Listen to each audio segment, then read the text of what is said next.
आज मैं आपके लिए बीआरएस की एक मैजिकल ट्रिक लेकर आई हूँ जिसका नाम मैंने प्यार से द तराजू ट्रिक रखा है।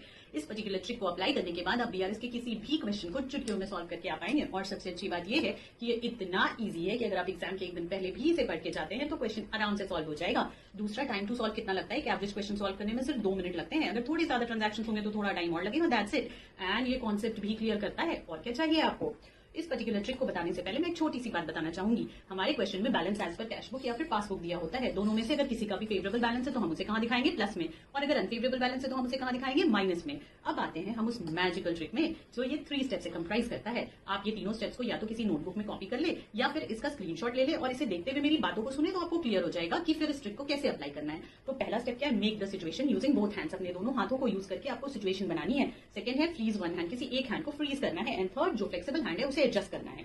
तो अब हम आते हैं, मैं डायरेक्टली सोल्यूशन पे आ रही हूँ क्योंकि मुझे थोड़ा टाइम बचाना था, इसलिए मैंने क्वेश्चन अलग से नहीं दिखाया है। इस पर्टिकुलर क्वेश्चन में balance as per cash book दिया हुआ था जिसका कि फेवरेबल यानी डेबिट बैलेंस था, तो मैंने इस 3200 को प्लस में दिखाया है। इसमें ये 3 ट्रांजैक्शन है और ये तीनों ट्रांजैक्शन बहुत ही कॉमन है। अगर आप इसे अच्छे से समझ लेंगे तो आप किसी भी ट्रांजैक्शन पे ये वाली ट्रिक अप्लाई कर सकते हैं। तो हमें करना क्या होगा? पहला स्टेप क्या है हमारा कि हमें इस पर्टिकुलर हैंड में से किसी एक हैंड को कैश बुक मानना है, किसी एक हैंड को पासबुक मानना है और सिचुएशन बनानी है। तो मैं अपने राइट हैंड को कैश बुक मानती हूँ, इसीलिए मैंने ये ब्रेसलेट पहन रखा है ताकि आपको कंफ्यूजन ना हो। And please don't go over my hand. मैंने मैनिक्योर नहीं कराया but my trick is very beautiful. So let's start. तो फिर ये मेरा कैश बुक है, ये मेरा पासबुक है। अभी क्या है? Cheque issue but not presented. तो अभी हमें स्टेप 1 यानी कि मेक द सिचुएशन। तो हमें क्या करना होगा? चेक इशू हो चुका है, मतलब हमारे कैश बुक से निकल चुका है और मेरी सिचुएशन ऐसी है। अभी हमें क्या करना है? सेकंड स्टेप में फ्रीज वन हैंड। हम किस हैंड को फ्रीज करेंगे? तो जो हमारा balance as per cash book दिया है तो हमें उल्टे हाथ को मतलब पासबुक को फ्रीज करना है। तो हमारी सिचुएशन इस तरह की है। थर्ड है adjust using your flexible hand. अब मैं कौन से हैंड को एडजस्ट करूं? ये वाले को। तो अभी मुझे क्या करना पड़ेगा? ऐड करना पड़ेगा, इसीलिए मैंने इस 1800 को यहाँ पर प्लस में दिखाया है।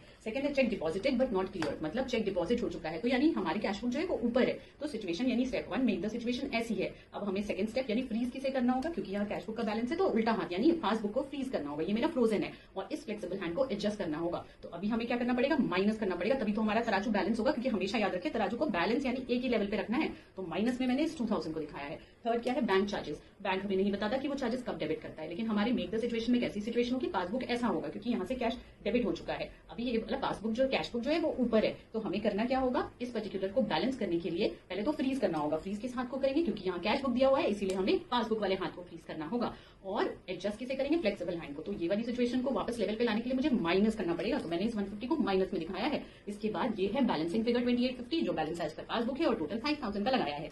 तो इस तरह से आप इस ट्रिक को इजिली अब किसी भी क्वेश्चन में अप्लाई कर सकते हैं।